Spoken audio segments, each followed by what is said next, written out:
Yo l'équipe, welcome back sur le channel du Yaya. Aujourd'hui pas d'intro parce que j'ai une annonce à faire du type diversification de la chaîne. On va pas faire que du FPL finalement sur cette chaîne. Oui putain, mais bien sûr, enfin. Je vais la renommer, je vais lui donner un nouveau logo aussi, on va voir un peu comment ça va se faire au feeling. Mais en tout cas, le but c'est de faire des jeux aussi différents que FPL, avoir des vidéos plus courtes, un peu plus longues aussi sur, je sais pas, du GeoGuessr, du Semantics par exemple. Je pense que ça va être les premiers jeux que je vais tester sur cette chaîne. Mais voilà, un peu vous partager des moments différents que FPL. Il y aura toujours le contenu FPL, mais en tout cas, il y aura une gamme plus importante de jeux. Vous allez kiffer, vous allez me voir faire autre chose que simplement vous dire que j'ai réussi sur cette semaine ou j'ai raté sur cette semaine. Voilà, c'était l'intro. On va maintenant passer sur les résultats de la semaine FPL. Game Week 7, let's go. Et voilà, une bonne semaine finalement. 56 points.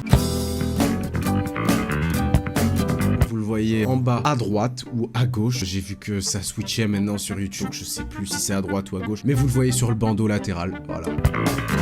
On prend 10 000 places, donc on est 20 182e au classement, 41e France. Franchement, bah ça va, on prend. J'ai fait mes 4 transferts la semaine dernière, vous allez voir un peu les résultats. Globalement, une bonne semaine, quelques déceptions, une bonne surprise. On va commencer par le gardien. Flecken continue de faire ses 2 points. En 7 game week, toujours pas de return de mon gardien, donc ça c'est casse-couille, mais bon. Les autres gardiens font pas forcément mieux, il n'y a pas beaucoup de clean sheet, donc c'est pas très grave. Les défenseurs, on Trent Alexander-Arnold. Lui, il est super chaud, mais là, Liverpool ont des fixtures qui sont un peu plus compliquées, donc si on veut libérer des fonds, c'est peut-être lui qui va falloir tège. À voir comment ça s'oriente sur les prochaines game week. Gabriel et Lewis, Rico Lewis avec une assist. Pourquoi? Parce qu'il est au milieu de terrain. Il a fait une passe banale à Doku. Doku qui repique au centre. Tir monstrueux, golasso, passe D, Rico Lewis. Faut s'attendre à plus de jeux comme ça. J'espère aussi qu'il y aura des clean sheets pour City. Arsenal un peu décevant, mais tout le monde a Gabriel, tout le monde a un défenseur d'Arsenal, donc l'impact est pas très grave. Tranquille. Le milieu de terrain plus un attaquant, parce que j'ai toujours pas arrangé les animations et que je suis une merde finalement. Mais en gros, Mbemo qui fait toujours son but. Il marque, penalty. Nickel. Bukayo Saka 16 points. On a bien fait d'être patient. Le transfert Palmer-Saka qui nous avait hanté sur la Game Week 6. Et ben là pour vous dire que bah voilà, hein, ça a payé parce que Palmer fait 16 points, Saka en fait 5 ou 6. Donc mieux, on rattrape un peu du retard. Foden. Ah la déception, putain. En vrai, ils avaient tellement de quoi faire mieux. Mais bon, 2 points pour Foden. Je l'ai quand même déjà pour les prochains matchs qui s'annoncent. J'espère en tout cas bien lucratif, bien profitable pour mon équipe. Et Rodgers, c'est 3 points. Bon bah 0-0, un match de merde hein, Manu. Contre Aston Villa, de les manières quand il y a Manu, c'est des pitres. Donc quand on joue Manu, soit c'est un match de merde et qui ferme le jeu et qui essaie de sauver le match nul, soit ils s'en prennent 5. Et là ils ont fermé le jeu. Bon, Rodgers 3 points. Solanke. Ah bah Solanke qui fait sa passe D. Faut faire attention parce qu'il joue un peu à la Kane. Et il a cette tendance là à reculer pour servir les ailiers. Donc Johnson et Werner. Johnson et Son potentiellement aussi. À voir si ça va continuer. Mais c'est un peu inquiétant. Après, franchement, Tottenham est première attaque en XG sur la ligue, donc ça devrait le faire, Les deux attaquants, Haaland capitaine, qui deuxième blank de suite, là, ça va pas du tout, mais par contre, bon, je pense qu'il va pas le faire une troisième. Il a Southampton, je pense, dans 2 matchs, et le match qui vient, je sais pas c'est contre qui, mais c'est contre une équipe assez simple, Ipswich, non pas Ipswich, bah je sais pas, on s'en fout, coupe ce moment. Haaland capitaine, deuxième blanc de suite. Bon, ok, deuxième blanc de suite, mais au moins les fixtures qui arrivent sont beaucoup plus simples et on va continuer de le captain pour la semaine prochaine. Et Calvert-Lewin qui marque toujours pas. Maintenant que tout le monde l'a acheté, on me l'a jinx, très clairement. On m'a foutu l'œil, line, comme on dit. Voilà, ça casse les couilles, mais il y a des petits transferts que j'ai en vue. Par contre, ces transferts que j'ai en vue là ne vont pas se faire cette semaine. Cette semaine, je vais... Ouais...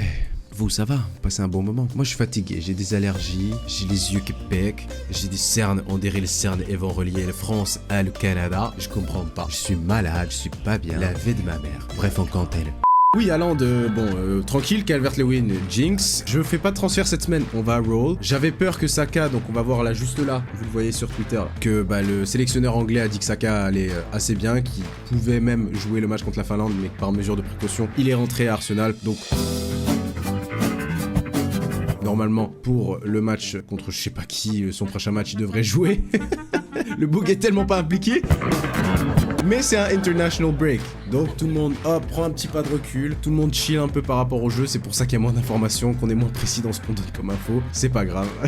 Saka devrait jouer pour le prochain match. Deuxième chose, j'ai 2 joueurs dans la watchlist en ce moment. Le premier que vous allez voir s'afficher toujours là ou là. Un des 2 côtés. Choisis Milan. À droite, à gauche, à droite. À gauche, à droite. Ait Nouri. Ait Nouri, c'est un monstre. Et Wolves ont enfin un fixture swing qui me permet d'avoir voilà, des adversaires plus abordables. Et quand t'as un défenseur qui joue presque aussi haut que les attaquants, tu le rentres, surtout quand il coûte 4,4 millions. Donc ça peut être un très bon transfert à faire peut-être pour Robinson, par exemple, peut-être pour Alexander Arnold, à voir, en fonction de Liverpool ce qu'ils font. Ils ont déjà Chelsea à la maison, là, cette semaine, c'est chaud. Et le deuxième transfert, c'est Raúl Jiménez. Là, ici, là. Raúl Jiménez, il est chaud patate. Il est chaud patate pour Fulham. J'aimerais bien aussi changer Smith Rowe, mettre un attaquant type Sancho, type Bowen peut-être, Madison. Bref, il y a du choix, mais j'aimerais bien changer Smith Rowe. C'est pas urgent. C'est pour ça qu'on roll, on prend le plus d'informations possible. On attend déjà que les équipes nationales finissent leur match, histoire de pas se faire avoir par des blessures. Mais en tout cas, on compte sur Phil Foden pour la semaine prochaine. Haaland sera mon capitaine. On essaye de choper le top 30 France. On essaye de rentrer dans le top 15 000. Ce serait l'objectif de la semaine pro. À voir comment ça s'oriente, je vous revois la semaine prochaine. Peut-être pas la semaine prochaine, hein, parce qu'il y aura du nouveau contenu qui va arriver et... je suis fatigué, putain. Ça se voit sur la vidéo que je suis fatigué. Ouais, vous allez être 32 à le voir. Oh, objectif 6 likes. Mettez, smash the like button. On veut 6 likes cette vidéo. Objectif 36 vues. 36 vues. On va le faire, putain, la commu. Vas-y, on va faire un meet. Un meet tous mes followers de Montpellier. Vas-y, on se retrouve mercredi midi au bassin Jacques-Cœur. Vas-y, je veux vous voir en nombre. Sur les 36, je vais en voir au moins 23. C'est tellement pathétique. Bref, on va pas s'éterniser. Je vous fais des bisous la team. On se voit bientôt. Salut.